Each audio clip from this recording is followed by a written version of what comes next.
మీకు తెలుసా, మహిళల్లో సర్వైకల్ క్యాన్సర్ వచ్చే ముందు కొన్ని లక్షణాలు కనిపిస్తాయి. ఈ లక్షణాలను ముందుగా గుర్తించి సరైన చికిత్స తీసుకుంటే సర్వైకల్ క్యాన్సర్ నుంచి ఈజీగా బయటపడొచ్చు. మరి అవేంటో ఇప్పుడు తెలుసుకుందాం. సాధారణంగా మహిళల్లో బ్యాక్ పెయిన్ రావడం అనేది కామన్. సో చాలా మంది దీనిని లైట్ తీసుకుంటారు.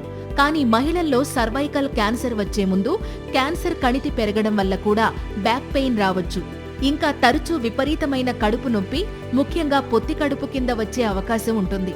ఇక ఈ క్యాన్సర్ వల్ల మహిళల్లో ముఖ్యంగా మోనోపాజ్ దశకు చేరుకున్న వారికి మళ్లీ బ్లీడింగ్ అవుతుంటే ఖచ్చితంగా అనుమానించాల్సిందే.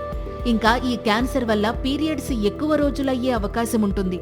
ఇక ఈ సర్వైకల్ క్యాన్సర్ వల్ల చిన్న పని చేసినా కూడా బాగా అలసిపోతారు. ఇంకా ఈ సర్వైకల్ క్యాన్సర్ వచ్చే ముందు వైట్ డిశ్చార్జ్ లేదా పెల్విక్ పెయిన్ లాంటి లక్షణాలు కూడా కనిపించవచ్చు. ఇక ఈ క్యాన్సర్ వస్తే హఠాత్తుగా బరువు తగ్గిపోయే అవకాశం కూడా ఉంది. అలాగే ఈ సర్వైకల్ క్యాన్సర్ వచ్చే ముందు 2 కాళ్లల్లో వాపు కూడా కనిపించవచ్చు.